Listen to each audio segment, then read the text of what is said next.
High, কেমন আছো সবাই? আশা করি এই গরমে সবাই মোটামুটি ভালো আছো, নিজের নিজের খেয়াল রাখছো। যা প্রচণ্ড গরম পড়েছে, কিন্তু কয়দিন ধরে বেশ ভালোই বৃষ্টি হচ্ছে। যাই হোক, আমরা সকাল সকাল বেরিয়ে গেছি গোলুবাবুর পুজো দেওয়ার জন্য, কারণ আমাদের ছোট্ট আদর আর দুদিনের মধ্যে 5 বছরে পা দিতে চলেছে। তাই জন্য চলে এসেছিলাম কালীঘাটে। সকাল সকাল এসেছি, তাই জন্য ভিড়টা দেখছি কমই আছে। দেখা যাক মন্দিরের ভেতরে গিয়ে কেমন ভিড় থাকে।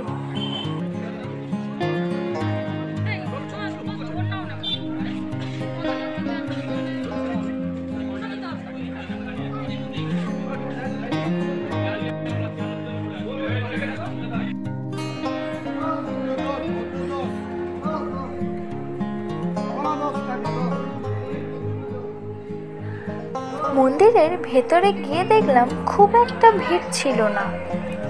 তো ওরা সব মন্দিরে উঠে গেল পুজো দেওয়ার জন্য। আর ওই যে আমাদের গোলুবাবু কাঁদছিল নরেশদার কাঁধে উঠে। যেহেতু আমি মন্দিরে উঠতে পারিনি, তাই জন্য আমি চলে এসেছিলাম মন্দিরের আশেপাশটা ঘুরে দেখার জন্য। ততক্ষণে ওরা পুজোটা দিয়ে দিক।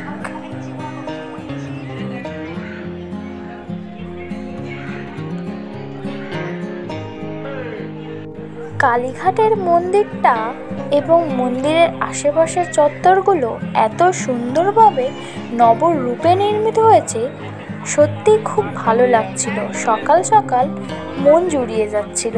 তো পুজো টুজো দিয়ে আমরা এবার বেরিয়ে পড়লাম।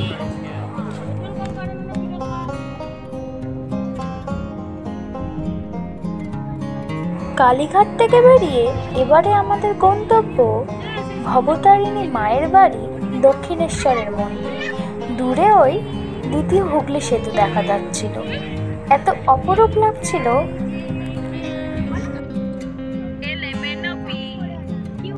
দূরের ওই যে হুগলি সেতু দেখা যাচ্ছিল, তো এখন আমরা হুগলি সেতুর উপর দিয়ে চলেছি মায়ের বাড়ি। প্রকৃতি আজ এক অপরূপ সুন্দর দৃশ্যে মেতেছে। আশেপাশের পরিবেশটা এত সুন্দর লাগছিল, বহুদিন কলকাতার এমন অপরূপ রূপ আমি দেখিনি।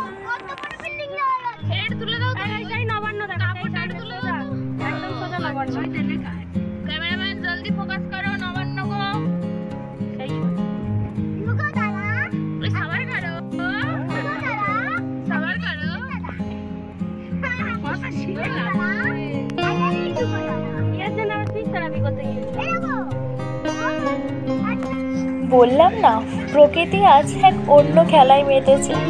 তো অত সুন্দর দৃশ্য থেকে হঠাৎ করে দেখলাম ঝমঝম করে আবার বৃষ্টি পড়তে শুরু করে দিল। তো যাই হোক, এগিয়ে চলি আমরা মায়ের বাড়ির দিকে। তো চলে এলাম আমরা বালির ব্রিজে। এবারে আসতে চলেছে আমাদের ভবতারিণী মায়ের মন্দির।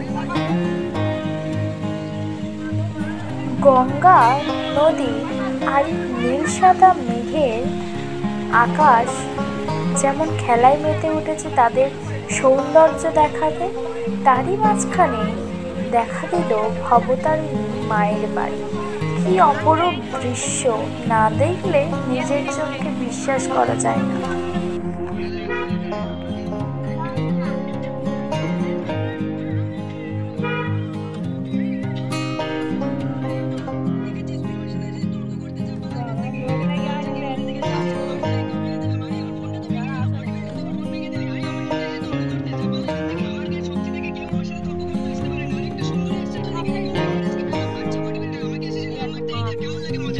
তো চলো যাওয়া যাক ভবতারিণী মায়ের কাছে।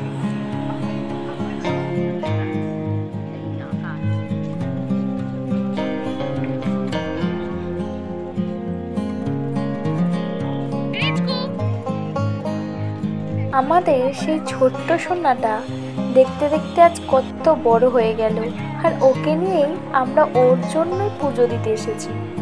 তো দেখো কি সুন্দর হেঁটে হেঁটে যাচ্ছে।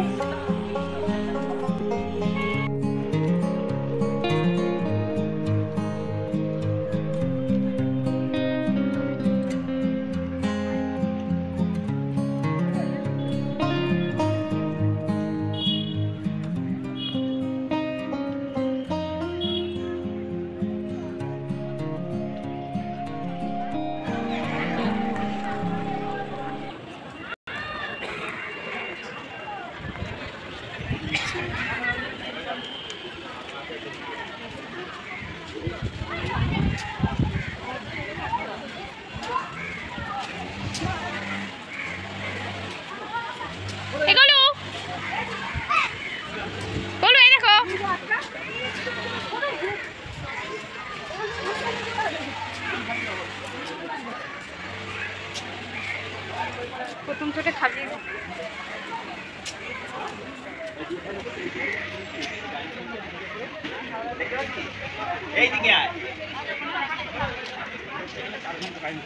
আর আমি একটু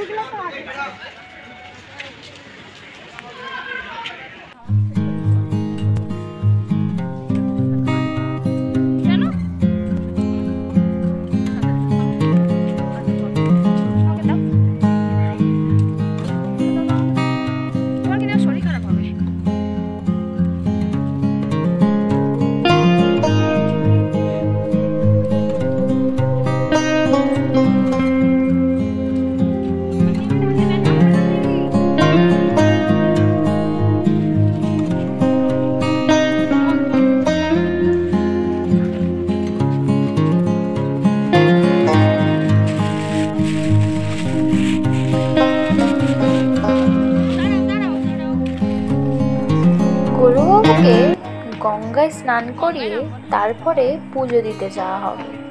তাই জন্য ও নরেশ মামার সাথে গঙ্গার দিকে এগিয়ে যাচ্ছিল স্নান করার জন্য। আর আমি দূর থেকে দাঁড়িয়ে দাঁড়িয়ে সেই মুহূর্তটা ক্যামেরা বন্দি করছিলাম।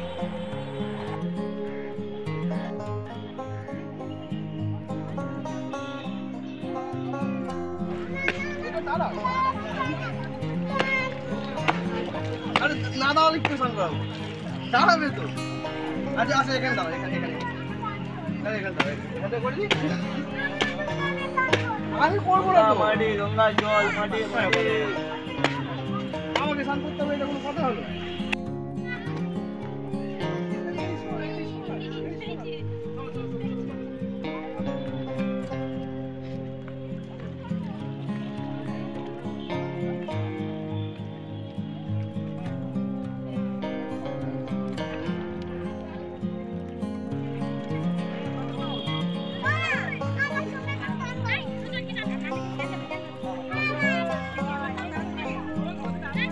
এই গোলুবাবুকে নিয়ে না নরেশদা যে কি কষ্টে ওকে স্নান করালো।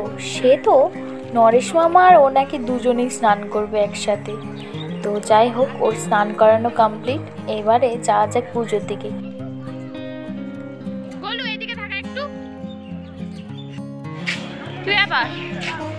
ব্যাপার কি তোমার? উঠে বলো।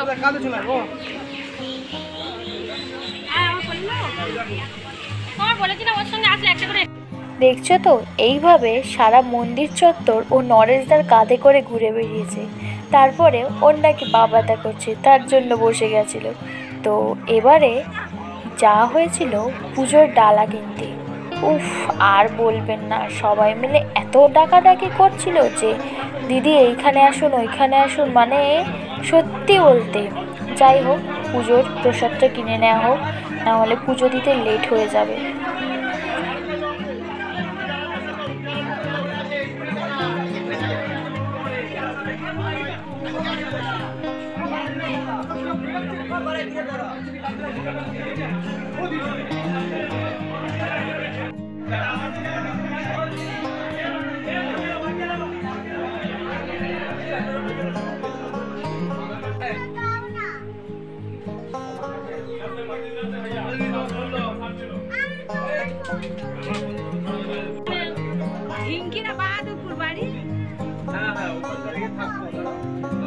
একটা লোক থাকছে এখানে। হ্যাঁ, বয়স মোমবাতি জ্বালা হয় না?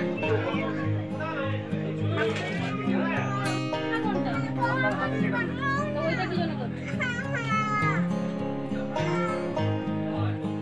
যাই হোক, সবার পুজো দেওয়া কমপ্লিট হয়ে গেছিলো। আর ভিতরে তো ফোন অ্যালাউ নেই, তাই ভিতরের কিছু ভিডিও করতেই পারিনি। তো চলুন এবার বেরিয়ে পড়া যাক বাইরের দিকে।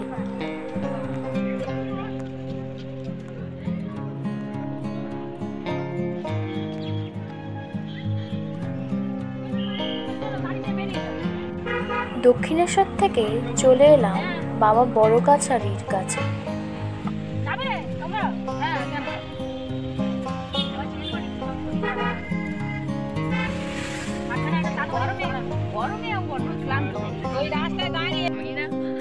সে কাঁধে ছাড়া নামছেই না।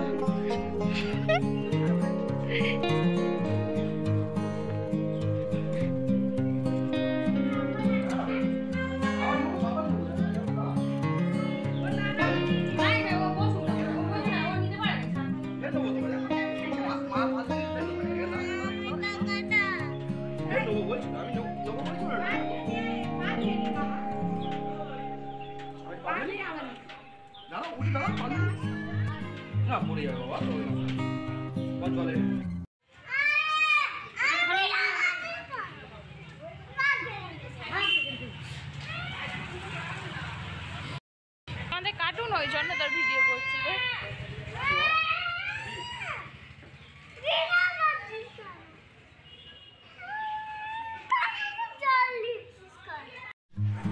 বড় কাছারি আস্তে আস্তে প্রায় অনেকটাই বিকাল হয়ে গেছিল, যার জন্য যেই মন্দিরে মানুষজন ঢুকতেই পারে না সেই মন্দির পুরো ফাঁকা আর ফাঁকা।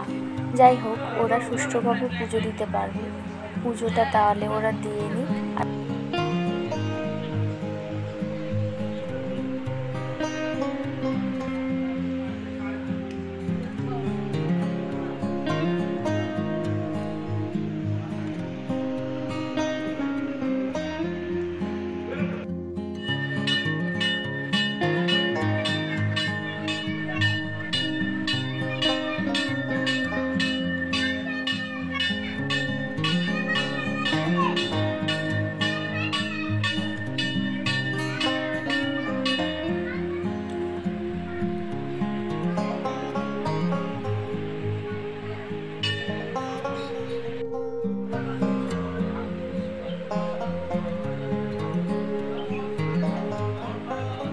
গোপালটা কি সুন্দর দেখতে।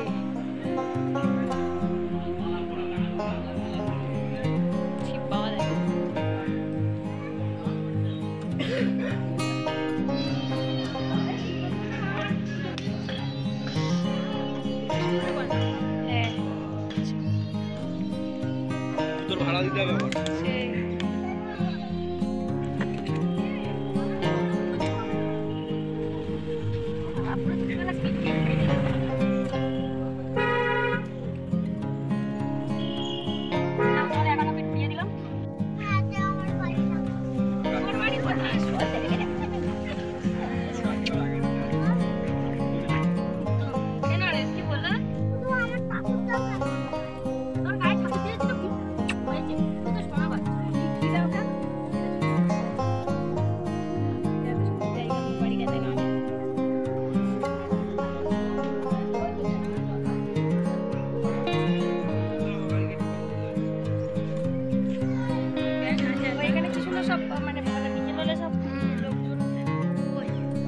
বড় কাছারি থেকে চলে এলাম জয়রামপুরের মন্দিরে।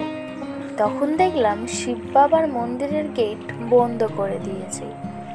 যাই হোক, দেখি কেউ থাকে কি, যদি থাকে তো পুজো দেবে।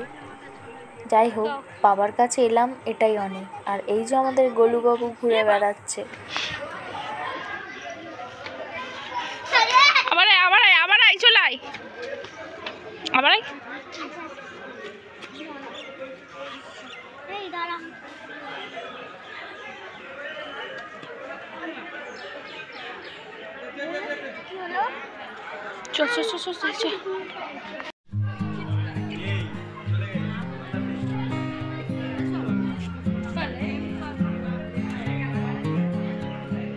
খুব ভালো হলো জানো তো, একজন এসে মন্দিরের দরজাটা খুলে দিল আর ওরা ওদের নিজেদের মতো ভালো করে পুজো দিয়ে এলো।